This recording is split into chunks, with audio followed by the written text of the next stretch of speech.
And it's really about rallying Christians around the country and helping them to find their voice in the public sphere.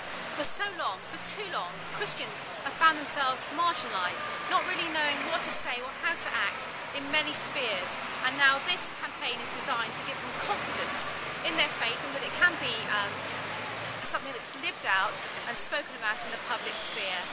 Today we have many of the cases that we've run through Christian Concern for Our Nation, and they're all here because they have suffered as a result of speaking out and living out their faith, and they're here to say we're not ashamed of what we've done, we're not ashamed of Jesus, who we consider to be our hope. Shirley has for many years wore her cross, as has been mentioned, and then ran into difficulties in the workplace for that. And we're very pleased that Shirley's here with us today, because this campaign really is about ordinary people like Shirley in ordinary places up and down the country who are not ashamed of Jesus Christ, not ashamed of the cross, not ashamed of the symbol and what it stands for. That is, Jesus Christ is the hope of our nation. So we're delighted that Shirley's with us today, and we hope that this campaign will be a focal point and a rallying call for many people like Shirley and Christians up and down the country to join us in what we hope will be a very positive message for the country as a whole. Hello, I'm Shirley Chaplin, and I'm here today to say that I'm proud to be a Christian and I wear my cross as proof, manifestation of my belief. And Shirley, I know you've been over it many, many times, but would you mind just recapping what happened to you? I was asked to remove my cross and chain whilst I was at work. It was considered an infringement of uniform policy and I refused. And what was the outcome? I was sidelined from my nursing sister role into an administration role. And what's the situation at the moment with this case? I've taken early retirement. And what are you doing with your early retirement? Taking stock of my life and seeing where I go from here. And what do you feel that decision says about our country, and do you regret having to leave nursing? I very much regret having to leave nursing.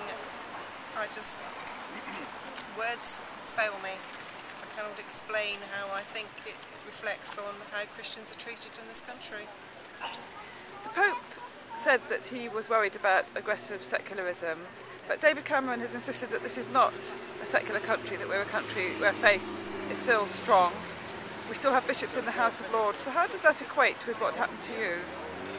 I don't think it comes through in the workplace at all. I think if you're a Christian, you almost have to hide your faith, otherwise you will get victimised at work for displaying your faith. Yes, the case was lost at its first stage in the Employment Tribunal, and we were very disappointed about that at the Christian Legal Centre. We at the Christian Legal Centre will not rest until justice is done for Shirley and for the many others like her. We are now preparing papers in order to take her case to Europe, and we hope there that the judges will see sense and actually restore justice back to this country, restore good practice back to this country. This is Lydia Playfoot. She was the young lady who, how many years ago now, Lydia? 2006. 2006, at school, wanted to wear her silver ring as a sign of her purity. We argued in court that this ring was a manifestation of belief. The court did not agree with us, despite the fact that at her school the Muslims were allowed to wear their headscarves, the Sikhs were allowed to wear their bracelets, but she was not allowed to wear this simple ring as a sign of her purity. Lydia, where are you now? I'm back at home in Sussex after a year in America. I had a gap year there. And you still wear the ring? Yes. And what do you feel now about your case? It seems such a long time ago, but obviously I still believe the exact same things and just continuing to live life at home with my family. And what was the outcome of your case in the end? We didn't win the case, but it still raised awareness, we know, sexual purity in our culture. I think at a time when we see so many teenage pregnancies and the way in which sex education is taught at school, this young lady making such a stand for something that is pure, and the response was quite extraordinary, so she is quite courageous to have done that.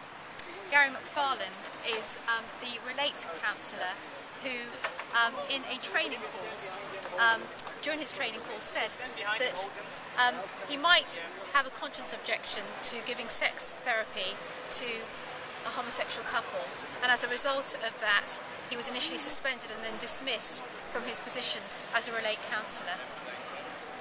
And Gary, you lost your case as well, didn't you, in the end? Yes, I did, yes. Could you tell me what happened in the run-up to that?